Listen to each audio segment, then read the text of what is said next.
Good evening. Tonight is Monday, March 10th, 2014, and this is the meeting of the Canby Planning Commission.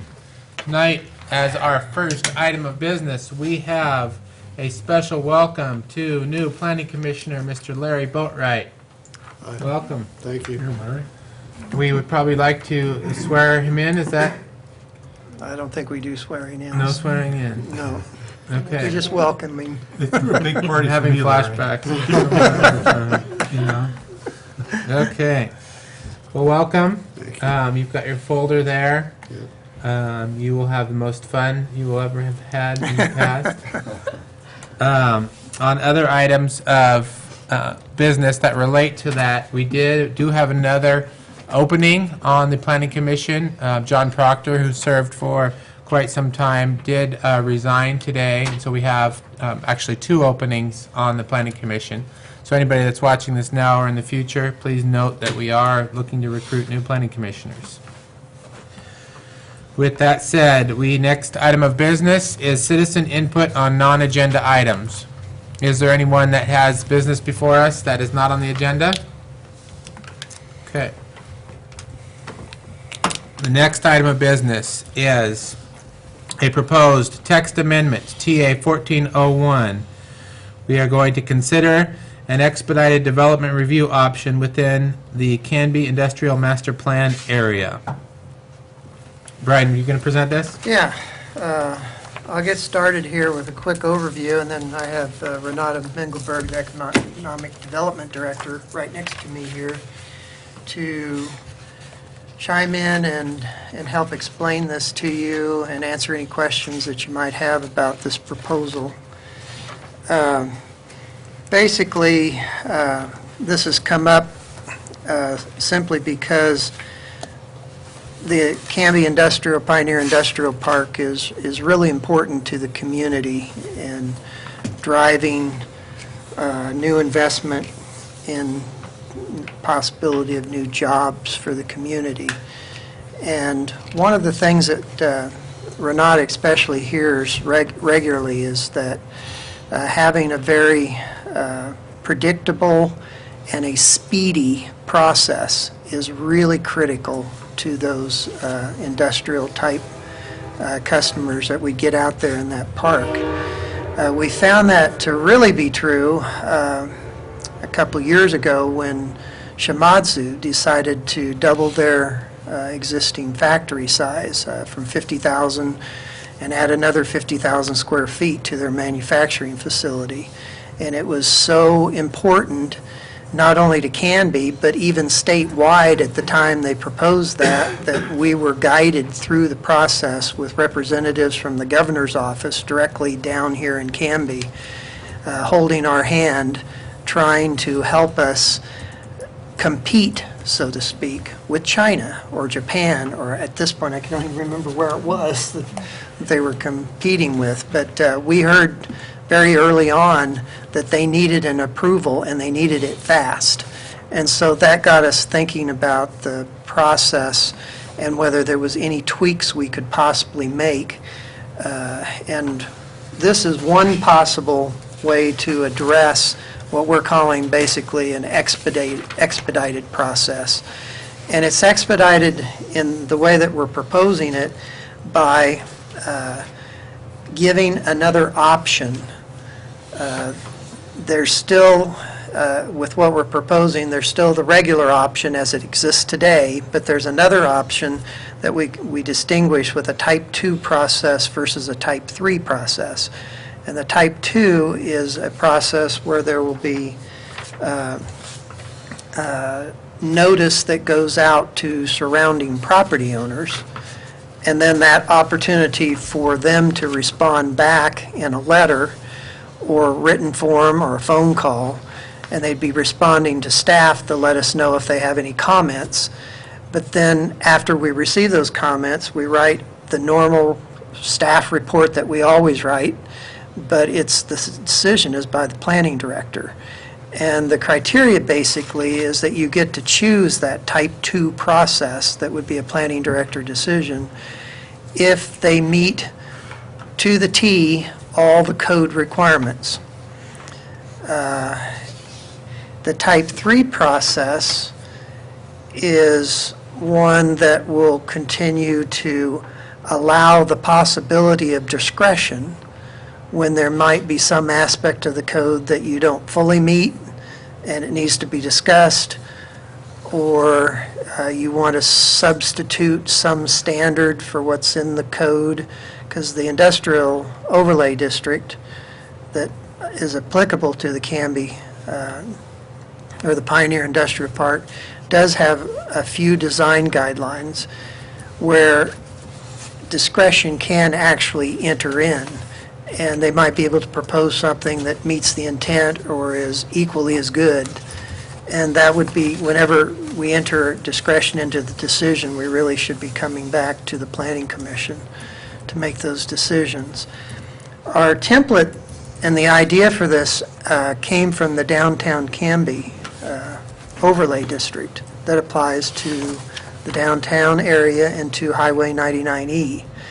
It has this exact same provision where if you can demonstrate complete compliance with all the design guidelines, which are actually more extensive for the downtown commercial area, then the planning director can actually approve your application.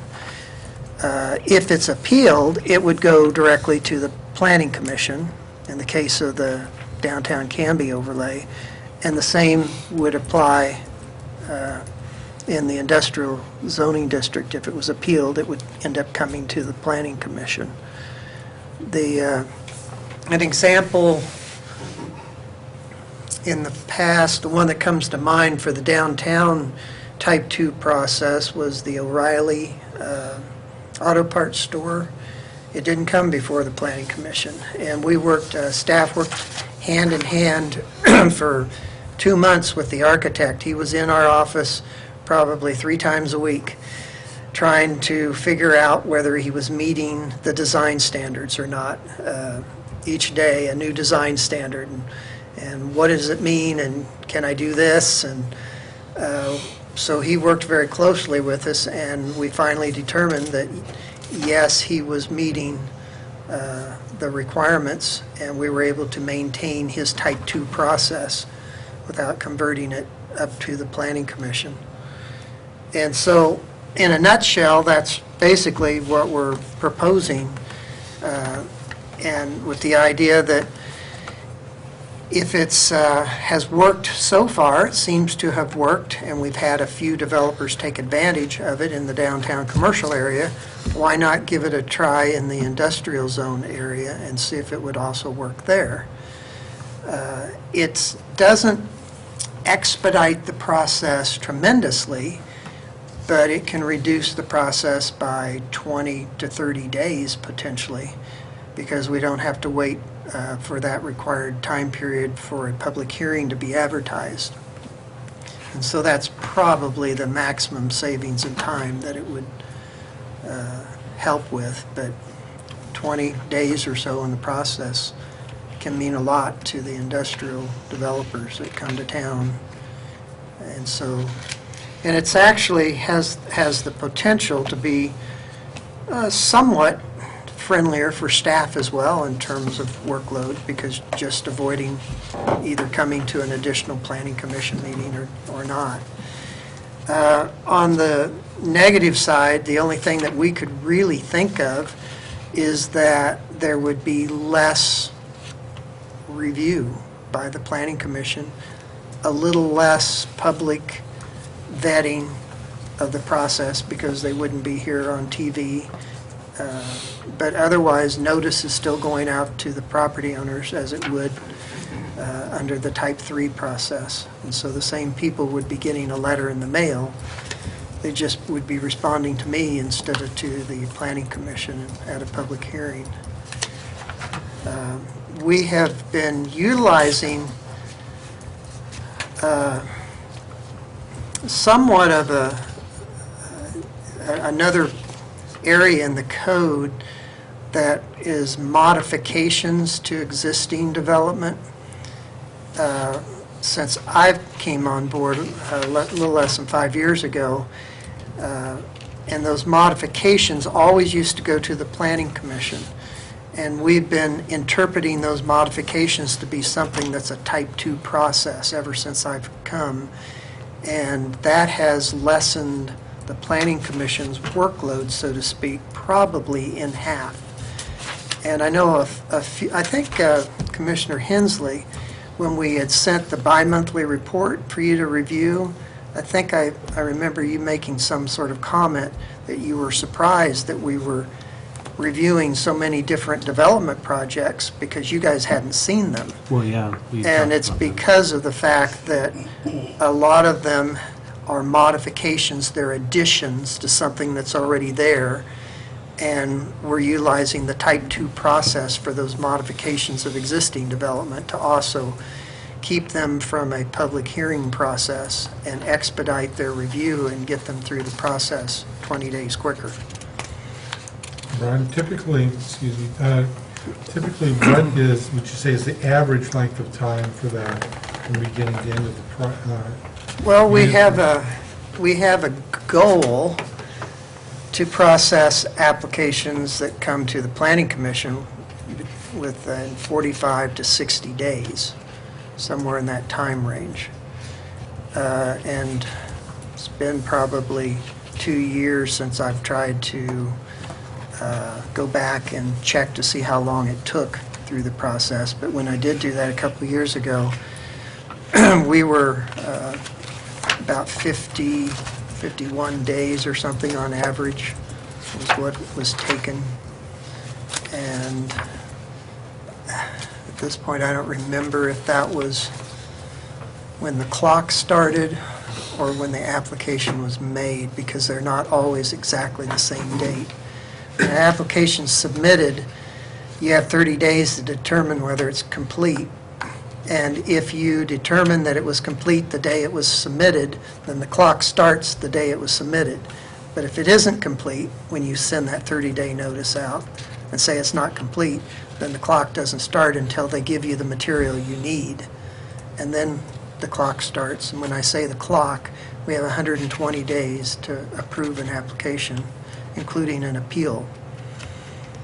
So, is there a set amount of time for public input? I mean, is there? No, the public input is simply that you've sent them notice and you tell them when the public hearing is, and you also inform them that if you want your written comment distributed prior to the meeting, that here's the date you need to get that to staff, or you need to walk it in and hand it to the Planning Commission at the hearing. And so that's the public input portion, is that written notice, and that gives them time to submit something before the hearing. With the type 2 process, if I remember right, I think they have 10 days to respond. And we warn them in the notice letter that please respond within 10 days for your comments or input to be considered before the decision is written, finalized. Brian, I have a couple of questions for you. First, I'll just note that in general, I'm in support of the concept. I think that there should be lots of decisions that can be expedited through having you guys, you particularly the planning director, make the decision. But I want to make sure we're on the same. My understanding is on the same page as what you're saying, because I believe one of the things that you said these would not be decisions where there's any discretion, and that struck me a chord, and I looked it up in our code, because 1635040B 1, 2, and 3 are entirely subjective discretionary standards. Those are the compatibility standard and not posing a threat to public health or safety, and the proposed use is beneficial. Oh, is that the review criteria you're talking about? Right. And I think you've called that right. That's probably could be a weakness. I'm not sure. I don't really know if that weakness exists with the Canby downtown overlay or not. Well, and I'm not so much worried about it, I just want to make sure it's out there and Right. sort of talked about the right way, because unless your understanding is different, I believe that, you can make, under state law, regular old land use decisions as long as you issue findings and explain it as a non-ministerial decision. You can make subjective determinations as long as there's an appeal process and all that, and you issue findings for why. And unless I'm mistaken on that. So I don't have so much a problem with the fact that, B1, 2, and 3 are sort of discretionary and whatnot. I want to just make sure, that's why I said we're on the same page and we understand where. So I guess my response is exactly what you'd indicated, is that staff felt like it doesn't really cut our amount of work down any, because we still have to write our staff report and our findings. And I guess you've cited that really good reason why we need to do that is because there seems to be some somewhat discretionary criteria that goes into decisions in the industrial overlay.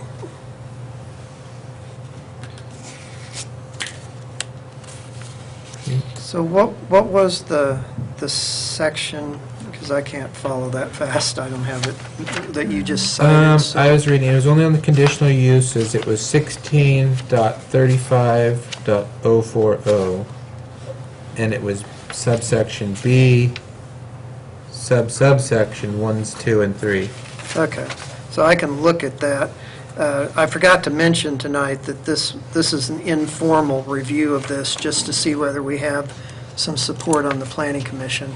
It will be coming back to you again, pretty much in the form that you see it tonight, after we advertise, as we're required to when we do a text amendment. We haven't done that yet. We just wanted to see if there was any support for the concept first.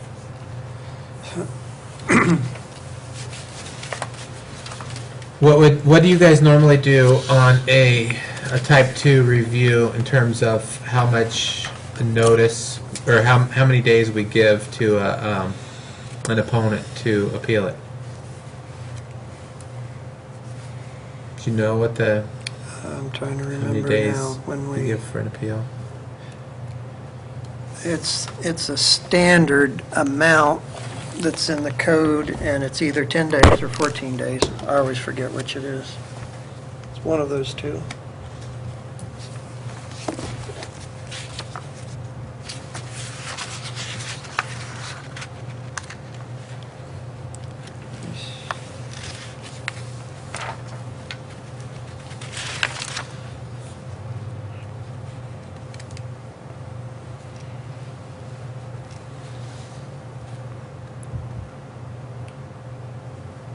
Says a type 2 decision shall be made following the type 3 public notice. Any cross references? The appeal, so it's the same as the type 3, which I always forget if it's 14 days, or notice of appeal. It's within 10 days after the decision, notice is sent, or let's see.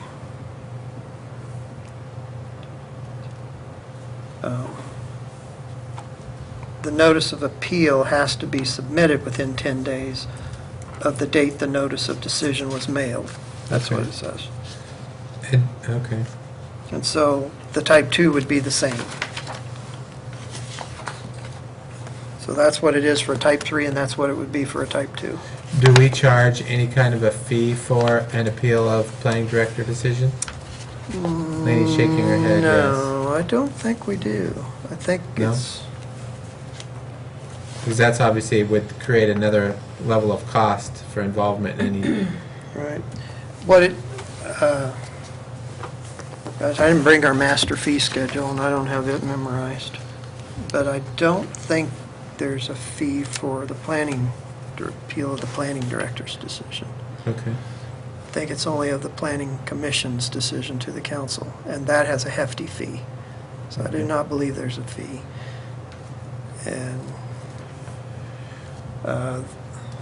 what else was I going to say? Something about... It's slipped my mind now. Well, in general, I support the idea. I remember when the gun manufacturer, I don't remember their name, was in the media about moving to Texas and that, and they were talking about as if they actually were inside Canby city limits, and they were, complaining and griping and that, and then only later on it was disclosed that they actually weren't inside the city limits of Canby. But I jumped vigorously to their defense and waited in line for an hour to talk on the radio show and lambasted him about how Canby would be quick and we would be able to help and that kind of stuff. Lo and behold, it didn't really apply in the first place, but I support the concept, and I think I don't think the public loses out on anything because of the fact it's always still appealable to the Planning Commission, and so it just has the possibility of streamlining it in certain circumstances, and then nobody would really lose out on any.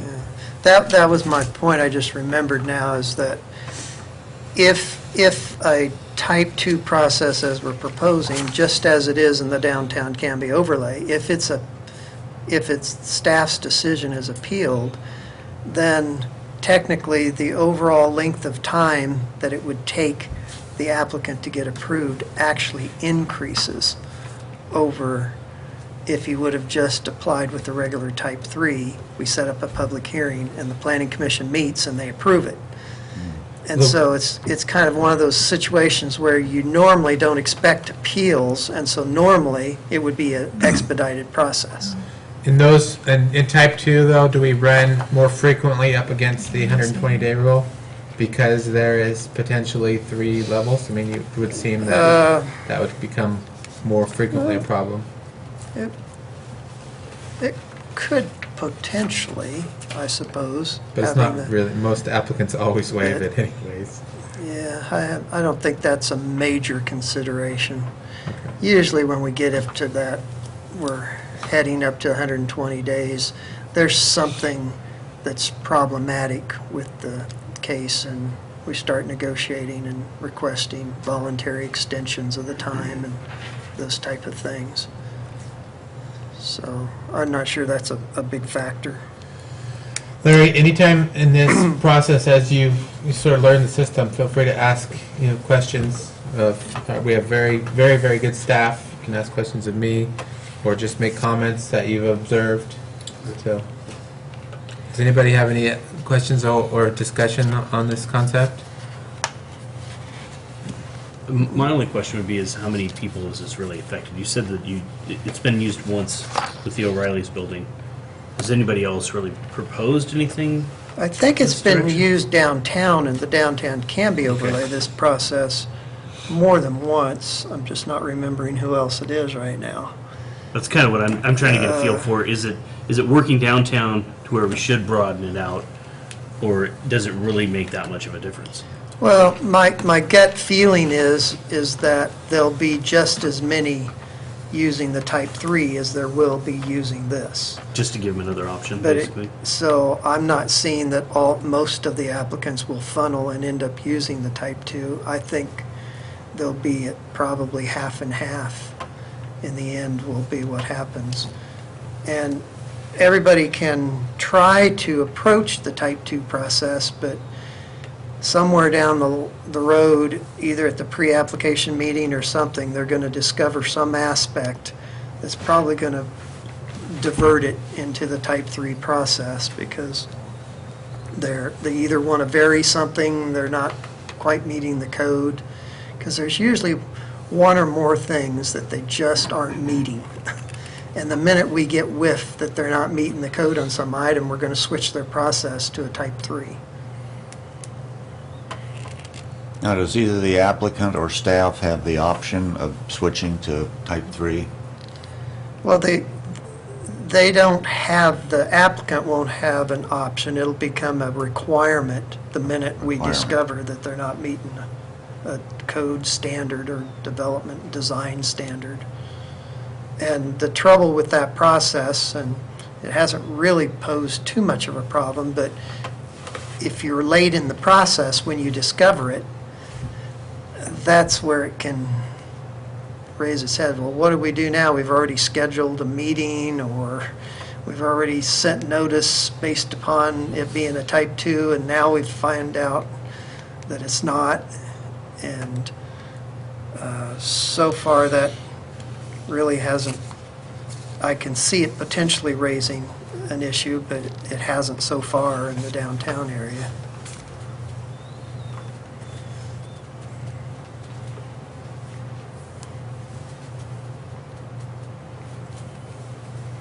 We didn't go through some of the proposed individual changes, and we can do that tonight if you want to, or if you have specific questions about the sections of the code that need to be modified in order to make this happen, because there were a few different sections of the code we needed to work on.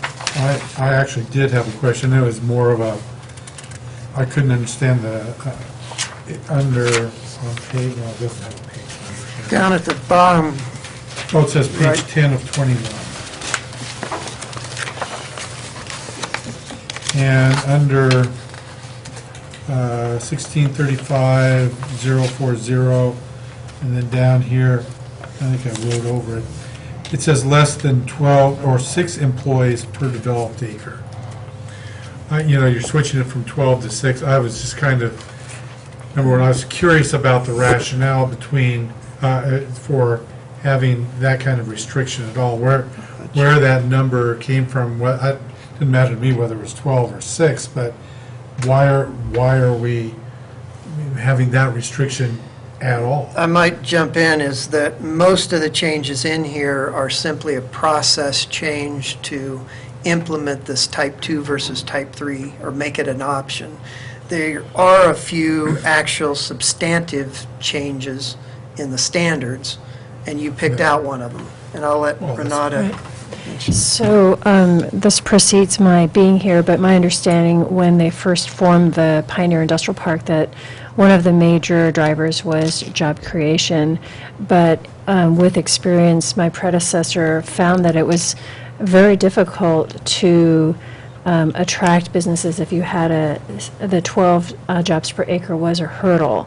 And it's also hard to measure, because when a business is starting out, they might have very few businesses and plan to ramp up and double in size within a year or two, but when they're first starting out, they don't have 12 jobs per acre.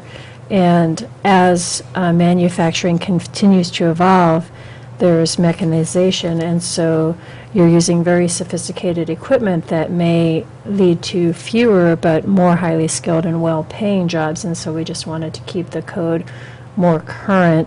I believe the jobs per acre requirement was something that was very important when the industrial park was formed, but that's been a number of years ago now, and so if the Planning Commission were looking to change it, my preference would be to have no jobs per acre requirement, which you had mentioned, but I thought to be conservative just to offer to cut it in half.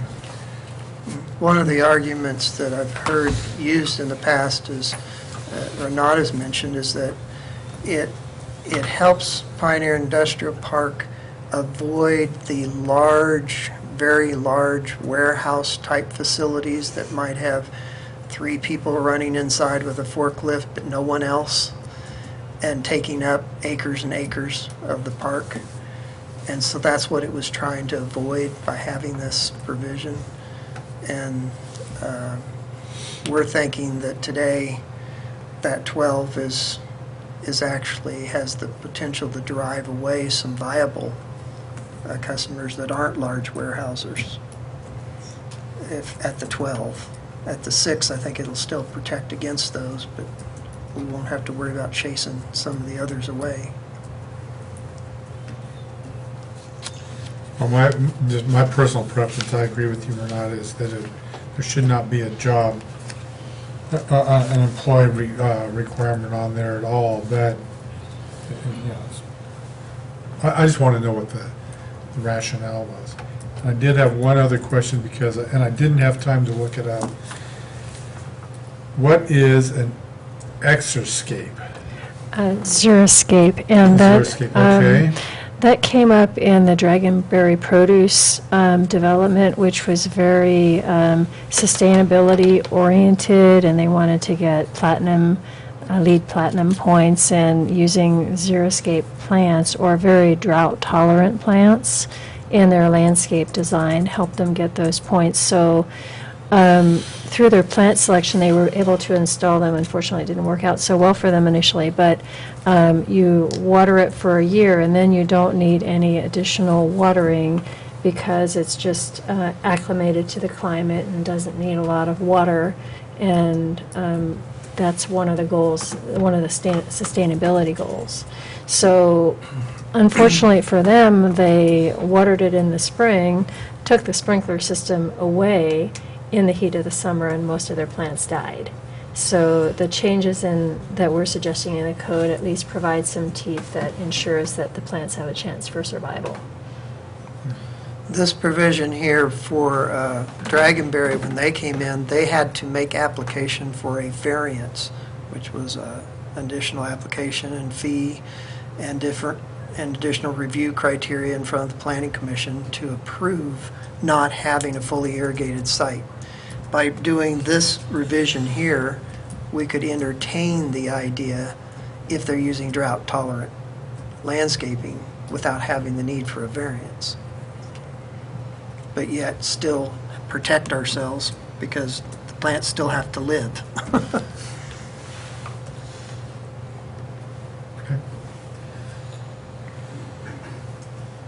If there's no more discussion, we will move on to other business. Brian, when do you expect that will come before us as a actionable item? Do you have any plans on when that will come before us as an actionable item? It will take us a minimum of 40 days to get a notice out to DLCD and to the other required notice procedures that we need to do. And so sometime between 40 and 50 days, I Okay. would think it could be back. And so I'm assuming that there's a general consensus that we should move forward with it then. Okay. Okay. Next item of business. We have no public hearings. We have a second item of citizen input on non-agenda items, which we'll skip.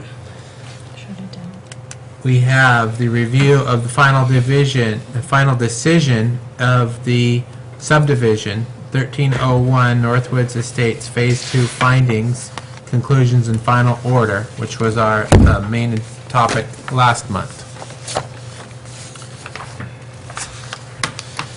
Has everyone had a chance to review these findings? Yep. Okay. So I did, the applicant's in the audience tonight, and he did point out on the last page 8, on number 76, the last sentence, there's an error in one of the lot numbers, and I don't have the information with me tonight to correct what the lot number should be, but we can take care of that when we make the final version here.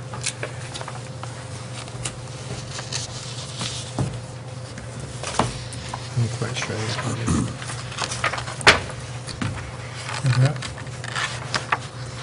Yeah, filling up which ones.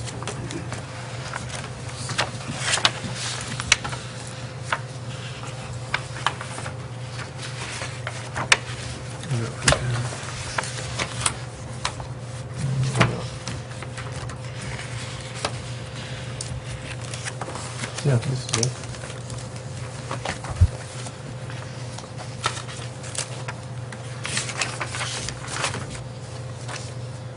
On 75, It was on condition 76, I think, the last sentence, lots 56 and 57. I think he thinks 57 is wrong.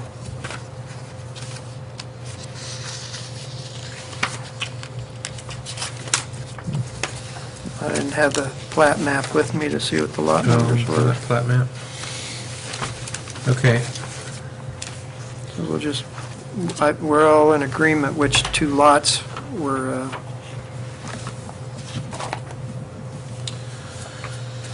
and all the changes were made. I think there are mainly 3 conditions, but I don't remember which they were now. I didn't write them down that we changed. I think all the rest 22. are the same, but there's about 3 of them we made changes on. Commissioner Hensley, you were driving the changes on condition 22. Yeah. Does that match up with what? Yeah, that looks fine.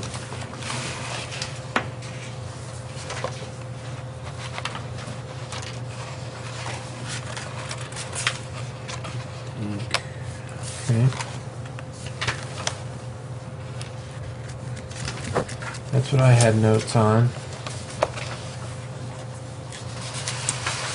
Any other comments on these findings? So, on condition number 22, I think the language is a bit cumbersome. If you read that, it says parking is restricted to one side along the one-way portions of Elm and is only permitted only along, I mean, it's a lot of only We've in got there. an extra only in there. Yeah, so it makes it a little cumbersome. I think it reads quite a bit better if you get rid of one only. I would, yes? Yes. Okay. You can pick which one. I'm not particular. We'll delete the second one. Good, that was the one I Tyler is. pressed.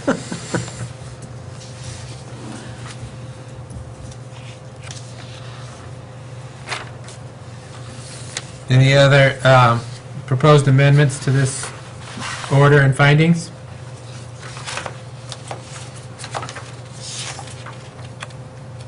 Okay. Okay, not hearing any other discussion. All in favor of officially adopting the findings, conclusion, and final order for subdivision 1301 Northwoods Phase 2 as amended on condition 22, and authorizing staff to check for accuracy the lot numbers on condition 76, as we discussed, signify by saying aye. Aye. Aye. Are there any opposed? They were all in favor. And with that, I will sign. Be a nice, pretty copy.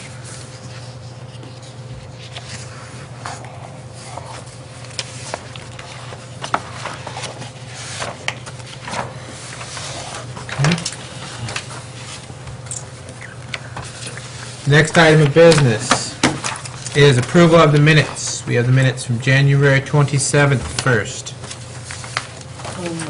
First and only. The other 2 are not available yet. Okay.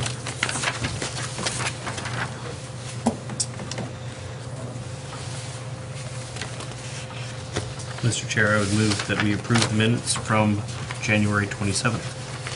I am going to ask that we, before you get a second on that, that we table, because I didn't get a chance to review these. They were not in my packet Yeah, that was that's emailed a right. couple weeks back. They were not. I In haven't fact, they were reviewed just them. You were- completed at Oh, 5:30. I wasn't there? Okay. Never mind. You can review them all you want. Okay. I was about ready to let you, remind you that it was actually a work session. Yeah. No decisions a could be work, okay. made because there's only 3 people there. So I will withdraw my motion to table. Mr. Hensley's motion to approve is on the table. And I will I'll second. second that motion. Okay. All in favor of approval of the January 27th minutes, signify by saying aye. Aye. There were 4 ayes, and I abstained since I was not here. Next, we have items of interest and other reports from staff. We've got 2. Renata's going to fill you in on some exciting project that we're starting with, and I had listed in here the applications that we've got about a week and 3-4 days ago now. We've got a 15-unit townhome project that Jason Bristol's doing between 3rd and 4th Avenue near the fairgrounds. It's a planned unit development utilizing attached townhomes on individual lots to be sold. And so that application has finally come in, and it'll be a little bit of a unique project, as you'll see when it gets in front of you, in the way it's designed. Brent, did you say attached townhomes on Yes. individual lots? Right? So do they have 0 lot lines or not? Yeah, the property lines are going down the common walls. Okay. And then we have a new subdivision in, I believe it's like 33 lots, Densmore Estates, Phase 2. It's south of 13th Avenue, it's just south of Ackerman Center. But the other side of the street where they built those houses? Is that where it's at? They have that one road. Yeah, there's, it goes almost down to 16th Avenue. And so it's between 13th and 16th, just a half a block east of Ivy. Oh, it's the field that's So it's a behind 10-acre, the houses that they just 10-acre built. field. Oh, okay. And so it'll have connecting streets into Tofty Farms, I think is the subdivision. Oh, okay. So that's directly across from Ackerman. Yeah. Okay. And then we have 2 annexation applications that were due at the last working day of February in order to be on the November ballot for a vote of the people.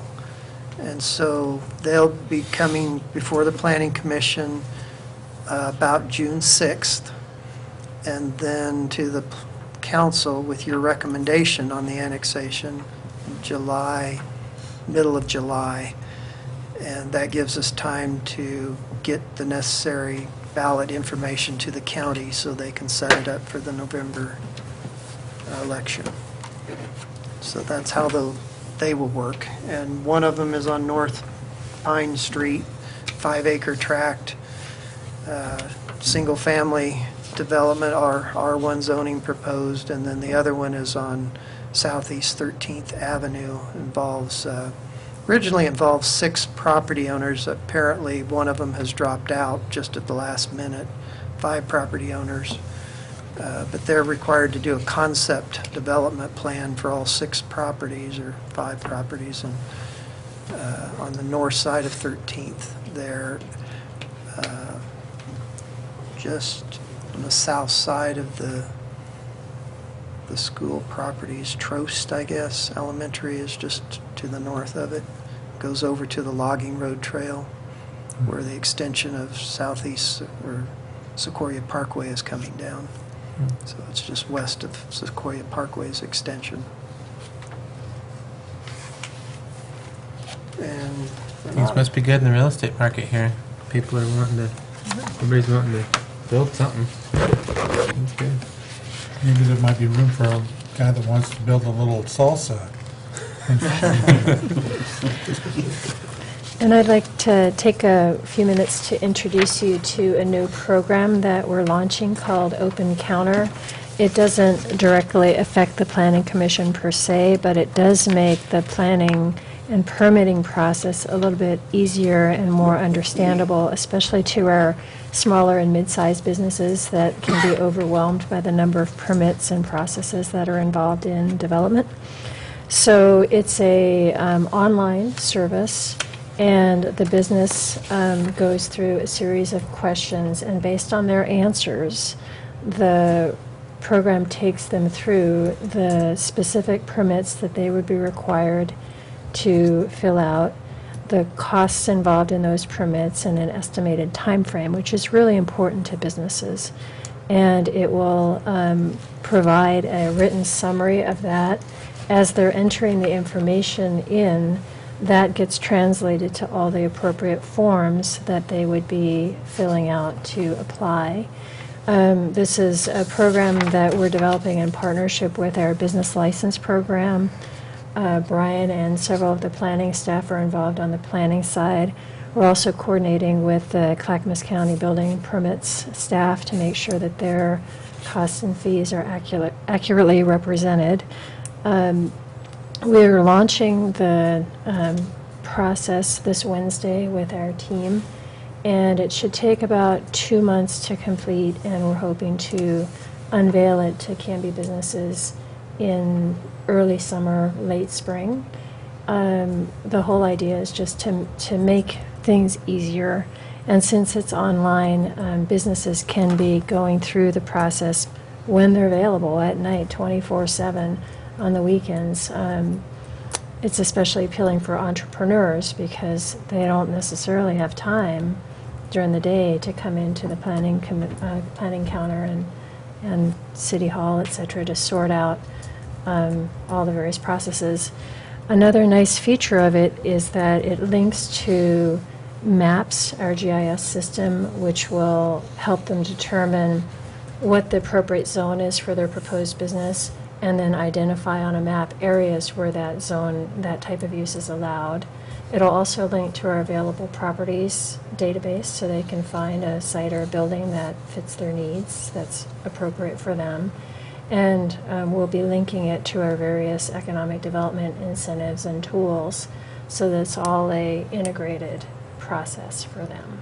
So we're very excited about it. We think it will make the Canby process much more business-friendly. Over time, once it's established, we'd like to expand it to include greenfield development as well. At this point, it's targeted toward existing space. The greenfield component will be added in probably the August timeframe, and depending on how well it's going and the level of effort we want to put into it, we'd like to potentially expand it to some of the common planning processes as well. We did a thorough due diligence on this company and talked with a number of communities that already use it, and they're universally very pleased with the program and the quick and responsive nature of the consultant team that's developing it for us. So I just wanted to let you know about it because you'll be hearing about it in the ether. Yeah, question for you. Can you answer a couple questions on it? It sounds like a very interesting tool. My curiosity, even though it's not in our purview, we don't spend any money for the city, but how much does this cost? It seems like it would be a pretty expensive tool. It is shockingly affordable.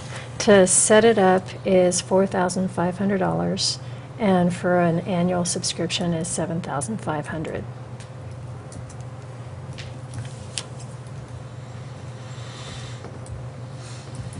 Okay. Any other questions for Renata? No. Thank you. Any, Brian, was there? That's all I think I have. Okay. Any other, next item of business would be planning commissioners, items, agenda items. Anything that anybody wants to bring up? Hate to revisit the second story issue. We talked last time about coming up with some language that, We did get some pretty definitive input at the last Planning Commission meeting on the two-story issue. We had some direction to go ahead and try to work on something on the landscaping issue. You hadn't really decided where you lied necessarily were on that, but you gave us some direction to go ahead and work on that. And so what staff would like to do is try to implement the process that Chair Smith had indicated, is that we'll keep a master version basically of the code, and we'll make incremental little changes and bring one to you each time we can. We'll get your okay on that particular change. So maybe the first one we bring you is this two-story one. You look at the actual code changes, see if it satisfies the clarity that we're looking for regarding that issue. And then we'll go back and keep a running tally of these changes as we do, and we'll make our once-a-year change to the code because it's so onerous to do that. We want to do it just once or twice a year at the most, and we'll collect those and try to keep them coming in front of you at least, there's always a goal. I mean, we'll try to bring one each meeting, but if not, every other meeting we'll try to bring one. That's one thing I had. Okay.